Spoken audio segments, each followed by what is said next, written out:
మామూలుగా అది ఈ పార్టీని చూస్తే నిన్న ఒక ఉదాహరణ ఇలాంటి ప్రతిరోజు జరుగుతూనే ఉన్నాయి. ఒక అతను మాజీ మంత్రి శ్రీకాకుళం ఒక యాక్సిడెంట్ కొడుకు చేశాడు. ఏం చేయాలి? కొడుకు యాక్సిడెంట్ చేశాడు, ఒక ఆయన చనిపోయాడు. చాలా పేద కుటుంబం, గొర్రెల కాపరి, వెనుకబడిన వర్గాలు. చనిపోతే ఏం చేయాలి? ఆయన్ని ఆ కుటుంబాన్ని ఆదుకోవడం, హాస్పిటల్ తీసుకుపోవడం ఇవి చేయాలి. చెయ్యకుండా ఆయన తప్పించుకోవడానికి సీసీటీవీ కెమెరాలు అన్నీ ఉన్నాయి నా దగ్గర. ఇప్పుడు ఎవడైనా తప్పు చేసి ట్రాక్ చేయడం సెకండ్స్ లో పని తప్ప ఎవడూ తప్పించుకోలేడు. ఆ విషయాలు గుర్తుపెట్టుకోవాలి. మేనేజ్ చేసేసి వాళ్ళకి డబ్బులు ఇచ్చేసి వేరే వాళ్ళపైన కేసు పెట్టేశారు. అంటే ఒక నేరాన్ని తప్పించుకోవడానికి ఇంకొక నేరం. వీళ్ళ ఉద్దేశం ఆ రోజు వివేకానంద రెడ్డిని గొడ్డలితో చంపి తర్వాత కాదు గుండెపోటు అని చెప్పి అడ్డంగా దొరికితే నా చేతిలో కత్తి పెట్టి నారాసుర రక్త చరిత్రని క్రియేట్ చేశారు. అంటే ముఖ్యమంత్రి భయన్నే మీరు ఆలోచించుకోవాలి. ఎందుకు నేను ఈ మాట మాట్లాడుతున్నానంటే చెప్పకపోతే నాకు తప్పు అవుతుంది. హెచ్చరించడం నా బాధ్యత.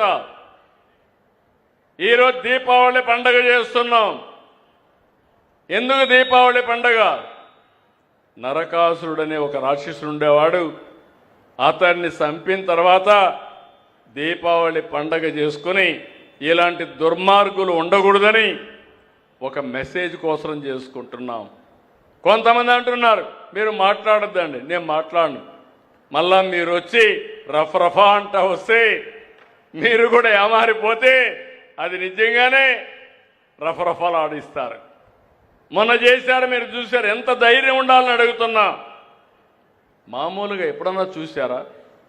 పోస్టర్స్కి కటౌట్లకి పొట్టేళ్లు తెగలేసి దాన్ని తీసిపోయి రక్తాన్ని చల్లే పరిస్థితికి వచ్చారంటే ఏంటిది? నా జీవితంలో 48 ఏళ్ళుగా ఎప్పుడు చూడలేదు, చూడాలని కూడా ఆలోచించలేదని చెప్పి కూడా నేను మీకు తెలియజేస్తున్నా. అందుకే మిమ్మల్ని అందరినీ జాగ్రత్తగా ఉన్నా నేను. నిన్న గుంటూరులో ఒక విషయం జరిగింది. ఆ విషయం కూడా చెప్పాలి. ఇద్దరి మధ్యలో తగరాదు.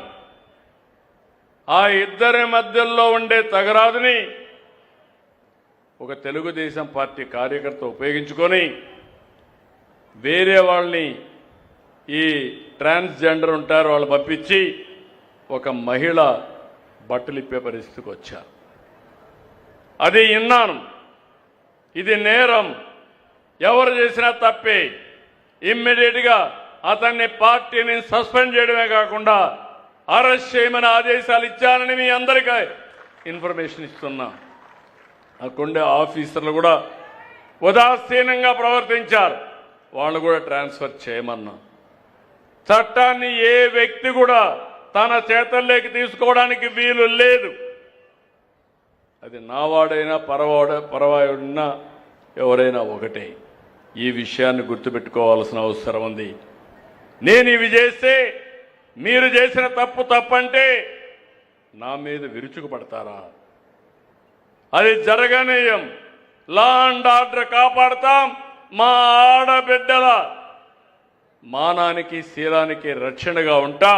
ఇప్పుడే ఆమె ఇస్తున్నా. ఎవడైనా ఇలాంటి తప్పుడు పనులు చేస్తే ఎవడిని వదిలిపెట్టనని మరొకసారి మీ అందరికీ విజ్ఞప్తి చేస్తున్నా. ఇక్కడికి వచ్చినప్పుడు సుపరిపాలన, ఈ విషయం కూడా ఒక 5 నిమిషాలు నేను క్లోజ్ చేస్తాను. నేను ఎక్కడికి పోయినా కూడా దీన్ని కూడా తీసుకున్నాను. నేను దగ్గర మీకు అనేక రకాలమైన